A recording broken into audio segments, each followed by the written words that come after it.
Good evening, folks. Can everybody hear me okay? Yeah? Okay, if I can ask everybody to take their seats, and we're going to get started now in just a moment. So first of all, just to introduce myself, my name is Lara Kelly, and I work with Mental Health Reform, which is the national coalition promoting improved mental health services. We're delighted to see you all here tonight. You're very welcome, and it's great to see such a full house. Before I introduce our chair for the evening, I just wanted to make a few quick housekeeping announcements. The first is the fire safety information, which I've been asked to read out. So there are 3 fire exits from City Wall space. Back up the stairs, the way that we came in. Out the courtyard fire door, which is located at the end of the City Wall, so just directly to my left, to your right. And out the large oak door at the end of the room, through the double fire doors, and along the corridor out of the building, so the oak door at the back. And for wheelchair users, it's back up in the wheelchair lift. And should a fire alarm go off during the event, we're asked to immediately make our way out through the 3 designated exits and to vacate the building without delay. Okay. Tonight's event will run until 8:30 p.m. For the first hour, we'll have a panel discussion, and the second hour will be a question and answer session. There was a lot of demand for places here tonight, and to try and accommodate people who couldn't be here, we're recording the event in a number of ways. We're making a video recording of the whole evening, which we'll make available on our website and on YouTube. We have a volunteer photographer, Dave, who's kindly agreed to take some photos for us this evening. And First Fortnight, the festival organisers, are also filming part of this evening. If for any reason you'd prefer not to be a part of these recordings, please make yourself known towards the end of the event to myself, to our cameraman, Dave, who can stand up maybe and make himself known. Thanks, Dave, front row here. Or to the First Fortnight photographer. We're also going to be tweeting as the evening progresses, so if you'd like to join in the conversation, you can follow Mental Health Reform at MHReform on the screen and use the hashtag MHRDebate. And the Wi-Fi password for Wood Quay is on screen as well. I just want to finally say a few words about the topic for tonight's discussion. The general advice when seeking access to mental health services in a crisis is that if you're feeling mentally unwell, you should contact your GP. If your GP is not available, and you're very unwell or feeling suicidal, you should go to A&E. There are a number of other supports available, including the Samaritans helpline, 1850 60 90 90, and the Console One Life helpline, 1800 24/7 100. Both of these helplines are available 24 hours a day, and the numbers are also on screen. We've also brought along some information leaflets, which you can find at the information desk just beside the door, which might be useful to you. And finally, we're very grateful to have 2 volunteers from the Dublin branch of the Samaritans here this evening. So I'd like to say welcome to Joan and Mary. They're sitting right in the back corner near the entrance to the teas and coffees. They'll be available throughout the evening, during the event and after, for anybody who might feel distressed by the topic of conversation. And as I say, Joan and Mary are available, but you can also speak to any of our mental health reform colleagues who are here this evening. It just remains for me to welcome our chair for this evening's discussion.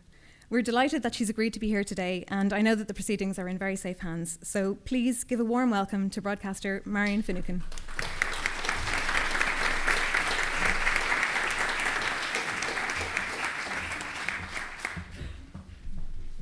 Thank you very much indeed. Good evening to one and all, and you're all very welcome. I was asked quite some time ago if I would chair this evening, and my initial reaction was to say no, because I didn't really feel that I had any great level of kind of extra expertise other than your average citizen. But I remember then a meeting that I had had about 6 months prior to that with a friend of mine that I hadn't seen for a very, very long time. And as one does, wide-ranging conversations. And it slowly dawned on me that she and her family were living in a state of suspended fear and misery and discomfort. And she was talking about her adult offspring who is diagnosed and has quite a serious mental illness. And she was talking about the quality of his life and the quality of all their lives as well, and the kind of communication that did and didn't happen in the household, how much he confided in her, how much he didn't. And she described to me her absolute constant fear that her adult offspring would take his own life. And he doesn't communicate with her that terribly much, but on occasion has done. And on one particular occasion said that not only was he thinking about suicide, but that he found himself going into the details of how this might happen. So she attempted to make contact with GP. Now, this person is over 21, so with confidentiality, she can't deal directly with the medics. Couldn't get to a GP. Went to A&E. They were 8 hours waiting in A&E while there was just a really horrible time of anxiety and fear and frustration and indescribable things that I suspect many of you know much more about than I do, but I was absolutely appalled. And one of the reasons that, by the way, after the 8 hours, they got to see a doctor he got to see a doctor for about 10 minutes, and they were referred to a psychiatric hospital, and the psychiatric hospital couldn't deal with them when they got there. Now, I regularly, through my own work, have people in studio who know a heck of a lot more than I do about this, and they always say, after every tragedy and after every heartbreak for people's families, they all say, if you want help, go and get it, it's there. Now, I do know that the Samaritans are there, and I do know that Console is there. But in that real crisis situation, so she said to them, what do we need? I mean, what do you need to have him admitted and to get help? And she was told if he's in grave danger of self-harm or harm to others. And she said, he was in grave danger of self-harm. There was no question about it. And sadly and coincidentally for her, she has a friend whose son was in the very same position, and that son is no longer with us. So I could hear the frustration and the heartbreak and the concern for her son, and indeed for herself and the family, because life is very difficult. So that's why I said yes. I thought I couldn't back off not doing that. And particularly when I hear people saying, oh, there's help available, there's help available, there's help available. And particularly if I'm presiding over saying there's help available, and then I hear these stories. Anyway, I won't go on any further because, as I say, I'm not the expert here by any standard. We have 3 speakers. They're going to speak for an allotted period of time, and then there should be an hour for Q&A, and I would ask the speakers to respect the durations so that there is a comfortable amount of time left for Q&A at the end. And that's the last time I'll be here. I'll be sitting over there, except when we start the Q&A. Okay, now let me introduce our first speaker. Her name is June Shannon, and she's an award-winning journalist with the Irish Medical News, with a deep interest in, well, all aspects of health, including the politics and economics and policy and that kind of thing, but has a special interest in mental health and social equity in health service and the health of socially excluded groups such as the homeless. And in a way, what June is going to do for us tonight is set a context, because we have all heard of a vision for change, but I don't get a feedback back that the people who need the services feel that enough change has happened. But I do not want to preempt what she's going to say, so may I introduce June Shannon, journalist with the Irish Medical News.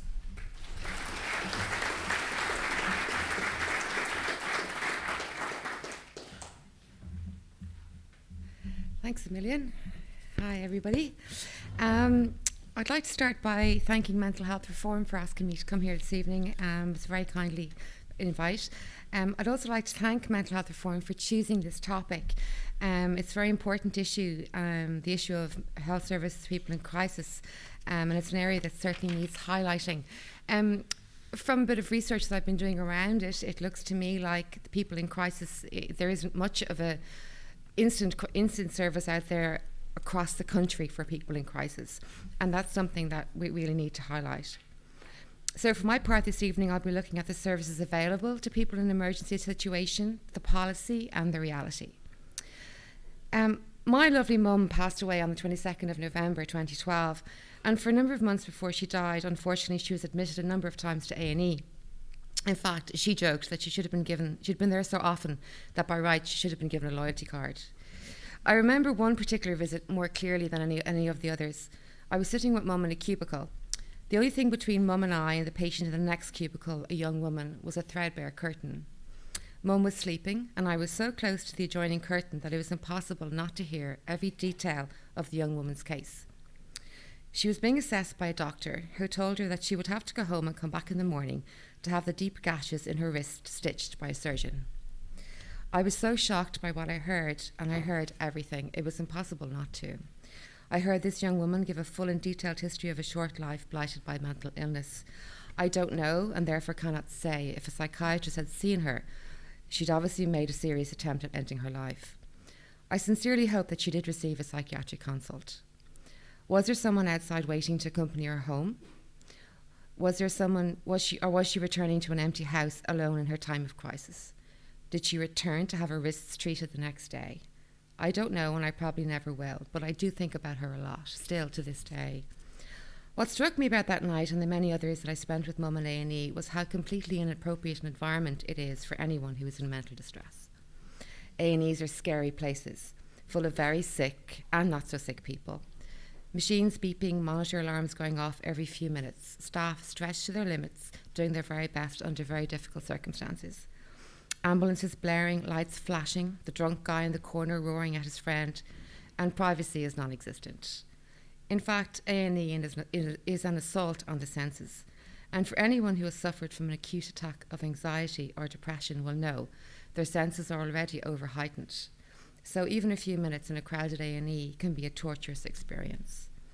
Another case I heard about recently was that of a young boy aged just 16 who took an overdose. He sat in A&E for 2 days before he was seen by a general adult psychiatrist. There was no specialist in child psychiatry or aftercare service available, therefore the child spent 2 days in A&E. I have since learned that this is not unusual. It may not be unusual, ladies and gentlemen, but it is certainly unacceptable. A&E departments are no place for people with mental illness, yet due to lack of a coordinated national, out-of-hours mental health service in Ireland, this is where some people in acute mental distress end up. Not by choice, but because there is simply nowhere else for them to go. Emergency access for people with psychiatric illness is problematic, to say the least. While some community mental health teams are now developing an out-of-hours service, for example, from 8 a.m. to 8 p.m, and that is very welcome, others do not have an out-of-hours emergency on-call service, so often the A&E is the only place to go. As I have said, A&E is a really unhelpful place to be. If you are suicidal or depressed, sitting in a waiting room, you may not be seen as a priority, and that is a very different type of stigma. The vast majority of mental health difficulties are seen and cared for by primary care, and therefore the GP, in my mind, is one of the most important points of contact for people in distress.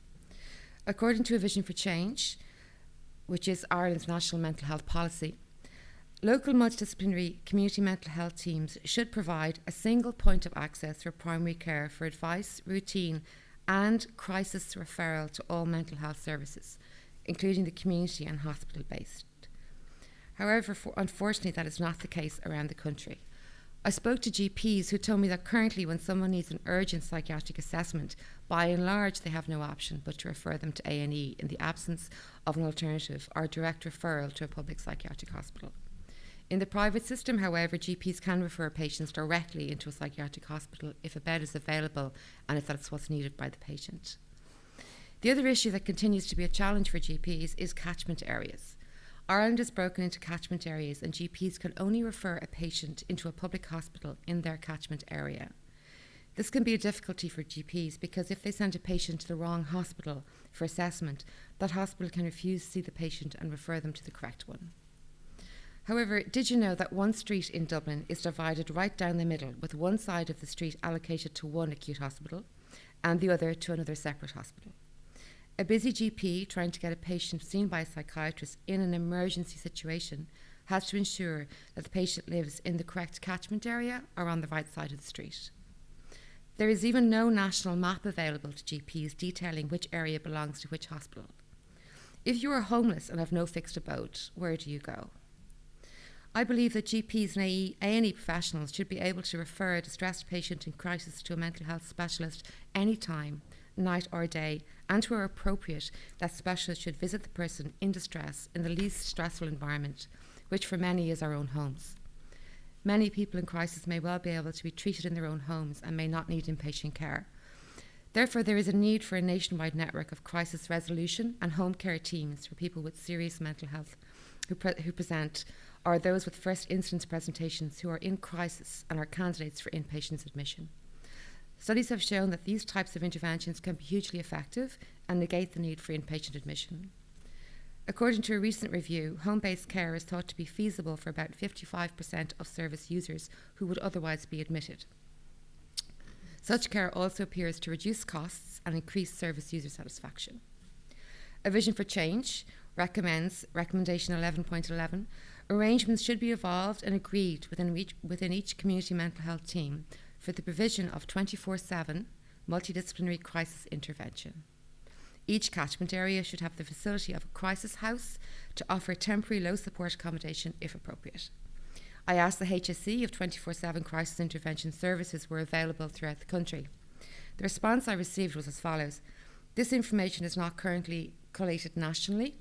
However, where there are concerns about an individual, they should be encouraged to see their GP or primary care practitioner for clinical assessment and appropriate intervention. There are pockets of excellence around the country where home-based care is available for people who are acutely ill. One example is in Clondalkin in Dublin, which has a home-based care service in operation since 1991. I know Dr. Gibbons is going to speak to you later on about his excellent work in Kildare, and I look forward to hearing more about it.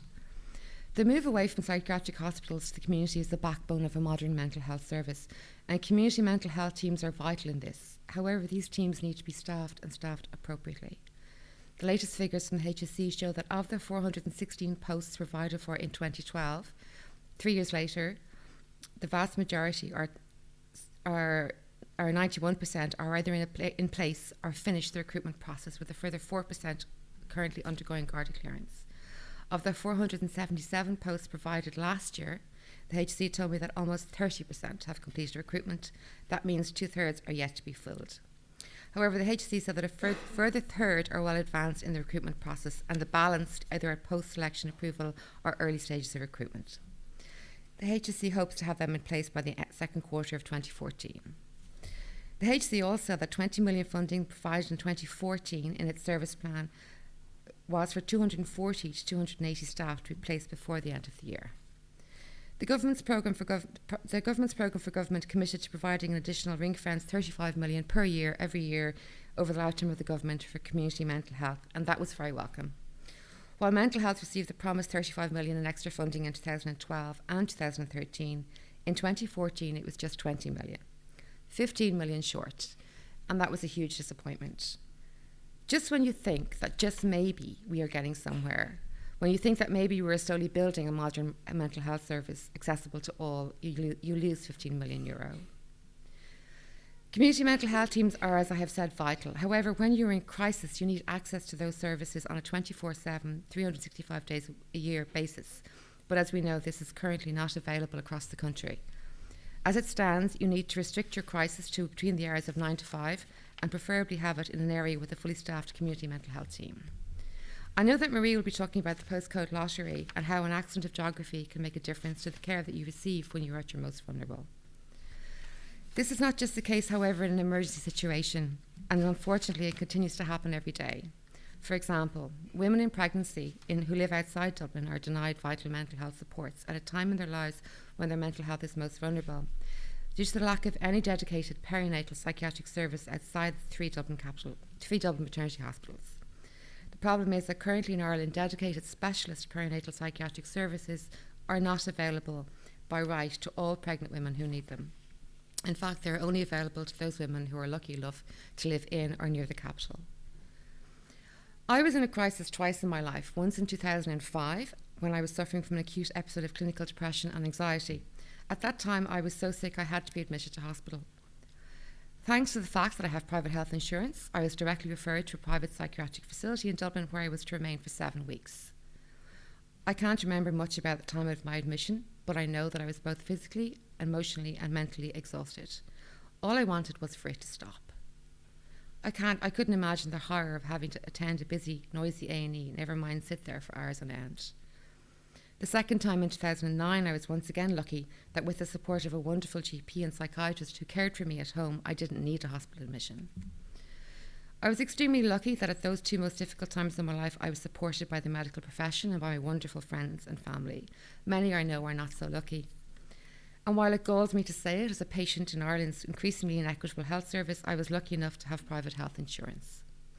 I did hope that once the government implements the recommendations in A Vision for Change in full, that no patient would be disadvantaged through not having private health insurance. However, 7 years later, after its publication, we're still waiting. I would like to finish by thanking you all for listening, and also by thanking Mental Health Reform and all those organisations that are involved in mental health advocacy. I feel there has been a shift in the past few years that slowly, thanks to the work of service users and organisations like Mental Health Reform, spun out and See Change, the National Anti-Stigma Campaign, we are finally getting mental health on the national agenda. As we have seen with Budget 2014, however, it can seem at times like we are taking 35 million steps forward and 15 million steps back. However, the main thing is that we are not standing still. Thank you.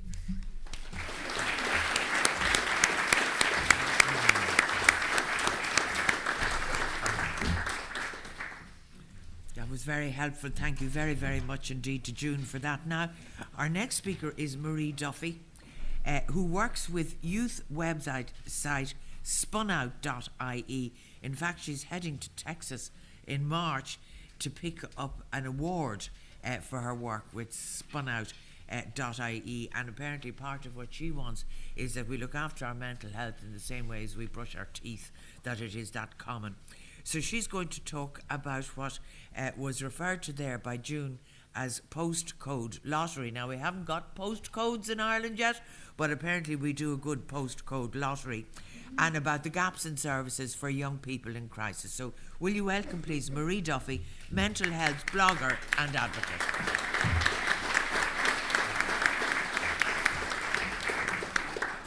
Hi everyone. I'm going to talk this evening a bit about my own personal experience of mental health. I think it's important while we talk about the mental health service that we have someone who actually uses the service talk a bit about their experience. So this is very much my story, it's nobody else's, so forgive me for that as well. I'll probably talk a bit about what it was like as a young person accessing a mental health service that really isn't designed for young people, or isn't really designed for most people in crisis at all. I'll be the first to admit that most of the time I lead a double life. There's the me who I let the world see, someone who's very capable, outgoing, good fun to be around, the person who friends come to when they're in a crisis. Then there's the me who I keep hidden from everyone else, the person who's a mental health service user. And unfortunately, stigma is alive and well in Ireland, not only with other people, but also for myself as well. I'm the person who lives with depression. I'm the person who has to fight every morning to get out of bed. The person who's anxious, easily stressed, likes to escape life by going to bed for a weekend. I'll be the first to admit that. But I'm a person who can get on with my life. I'm the person who has a job. I'm a person who works for other people who may be in a crisis as well. So I just kind of want to take you through my experience of accessing A&E in a crisis and what it was like for me. I suppose I was 17 when I first realised that anxiety was becoming a bit of a problem for me. I was in 5th year at school, about to do my Leaving Cert the following year, and I began to get extremely depressed for no reason. I began skipping meals, wasn't sleeping, and everything kind of began to take a toll on me. My friends went to the teacher at school. They didn't know what to do. They went to my parents didn't know what to do, and they referred me to a school psychologist who didn't really know what to do either. It was 15 months later after I'd been referred to the psychologist that I actually got to see them, And by then I had full-blown eating disorder, was extremely depressed, and had been self-harming. So I sometimes wonder, looking back, if things had been different if I'd seen someone straight away when I needed it. This was to be the beginning of my experience with the mental health service. One that has driven me to tears and frustration, one that has made me extremely angry at times, but ultimately has made me more determined to speak about my experience so other people don't have to go through the same thing that I went through. I believe that early intervention is extremely important with a mental health service, just like with a mental health illness, just like it is with any other physical illness. And although I'm pretty open with anyone about my mental health struggles, I blog about it, I write about it, I talk about it. It's still something that's very private to me and something that I keep hidden from most people. No matter how open I am about my struggle with mental health, there's still that part of me that kind of feels ashamed that I don't have life sussed out when everyone else has. Now, I kind of realise no one has life sussed out, so that's okay. But as a teenager, it can be very difficult going through life and you think everyone's got the secret to it and you're the only person who doesn't know what's going on. I suppose if you fast forward 11 years on, I'm still a mental health service user, and I'm very thankful for the mental health service that I do access. It's not great at times, but it has saved my life on a number of occasions. During those 11 years, I've had good experiences, I've had bad experiences, and I suppose to get back to the theme of this evening when we're talking about A&E, one of my worst experiences was actually accessing mental health service in a time of crisis.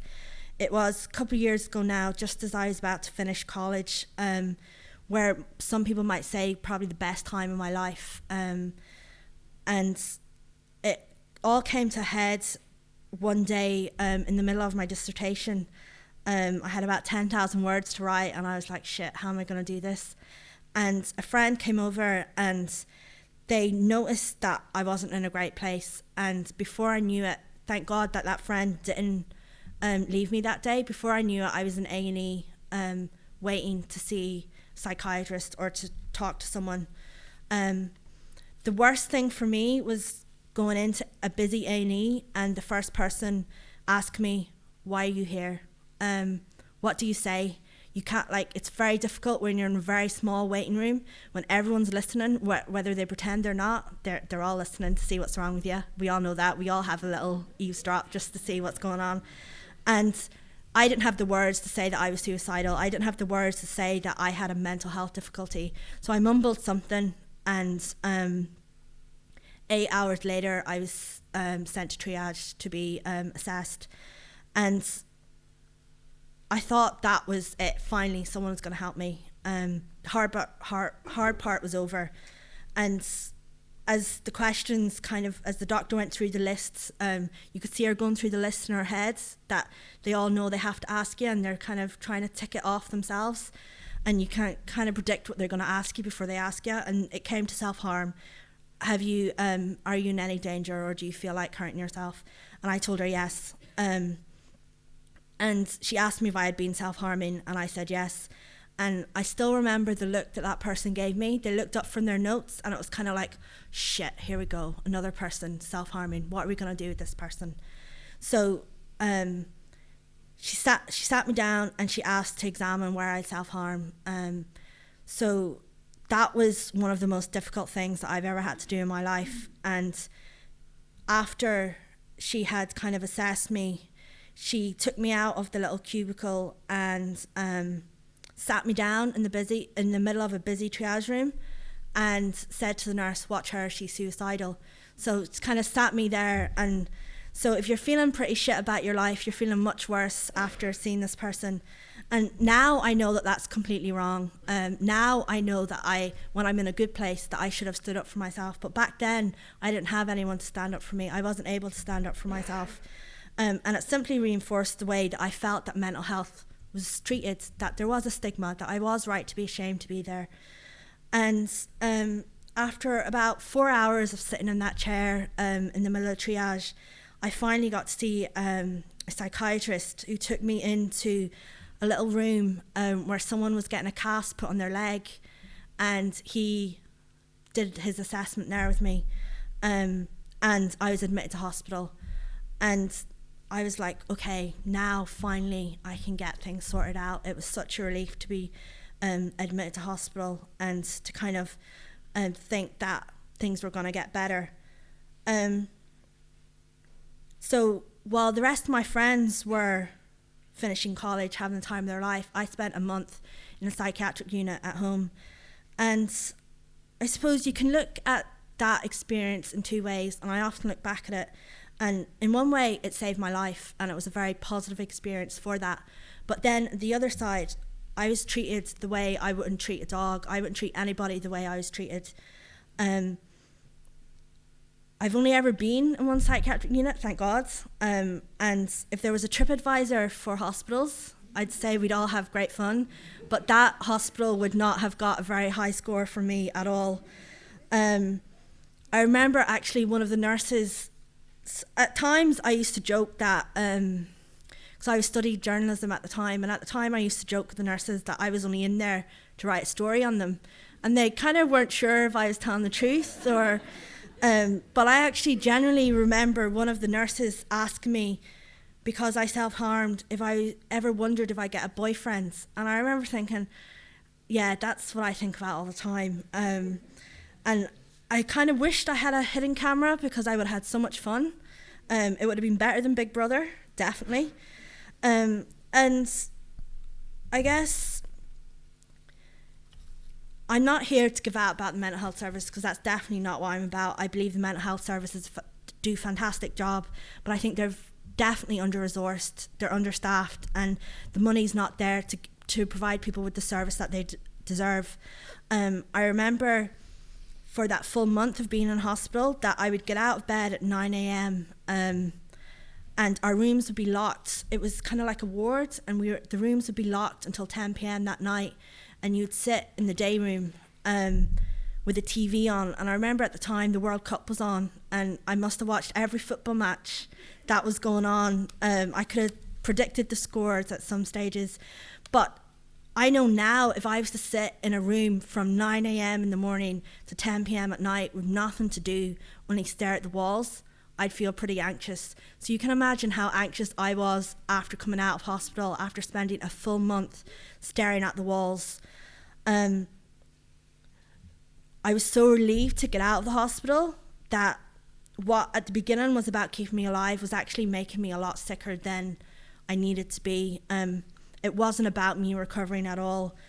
And I guess from then, I've had different experiences of the mental health service. I moved to Dublin 2 years ago from Donegal, and I have to say that we may not have postcodes, but we definitely do have a postcode lottery. The service that I've received in Dublin has been vastly different to the one that I've had in a rural area.